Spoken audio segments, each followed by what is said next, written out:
หากยังไกลเกินยังจะไงไว้ทางไหนสลบทุกทีทำจางแสนไม่ยินข่าวว่าตามเพื่อนแม่เป็นกินไว้ยืนใจลูกยิ้มไหวขึ้นมา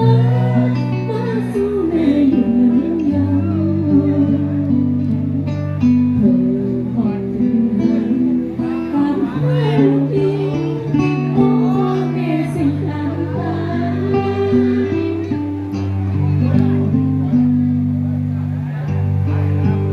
ยิ้ม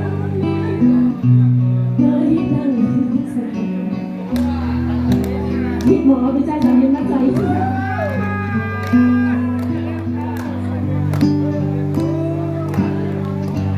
ไม่ฟัง